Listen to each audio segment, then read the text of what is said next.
عمران خان پر firing کا معاملہ، پنجاب نے 5 رکنی GIT تشکیل دے دی ہے۔ جوائنٹ انویسٹیگیشن ٹیم کی سربراہی میں ایڈیشنل IG پنجاب عاصم نذیر کی سربراہی میں کی جائے گی۔ آپ کو بتا رہے ہیں کہ عمران خان پر فائرنگ کا معاملہ، محکمہ داخلہ پنجاب نے 5 رکنی GIT تشکیل دے دی ہے اور انویسٹیگیشن کی ٹیم کی سربراہی میں ایڈیشنل IG پنجاب ریاض نذیر کریں گے۔ آپ کو ایک بار پھر اہم خبر سے آگاہ کریں، عمران خان پر فائرنگ کا معاملہ، محکمہ داخلہ پنجاب نے 5 رکنی GIT تشکیل دے دی۔ جوائنٹ انویسٹیگیٹو ٹیم کی سربراہی میں IG پنجاب ایڈیشنل ریاض نذیر کریں گے۔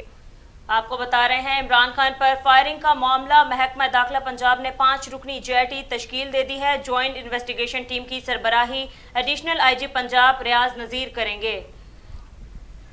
آپ کو ایک بار پھر اہم خبر سے آگاہ کریں، عمران خان پر فائرنگ کا معاملہ، محکمہ داخلہ پنجاب نے 5 رکنی GIT تشکیل دے دی۔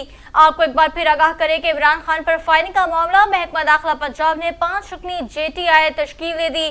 جوائنٹ انویسٹیگیٹو ٹیم کی سربراہی IG پنجاب نے ریاض نذیر کریں گے۔ آپ کو آگاہ کرتے چلیں کہ عمران خان پر فائرنگ کا معاملہ، محکمہ داخلہ پنجاب نے 5 رکنی GIT تشکیل دے دی ہے۔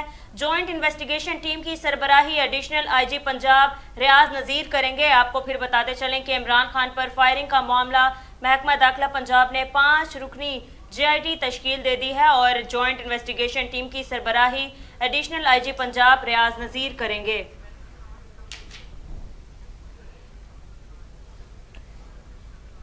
آپ کو ایک بار پھر آگاہ کریں، عمران خان پر فائرنگ کا معاملہ، محکمہ داخلہ پنجاب نے 5 رکنی GIT تشکیل دے دی۔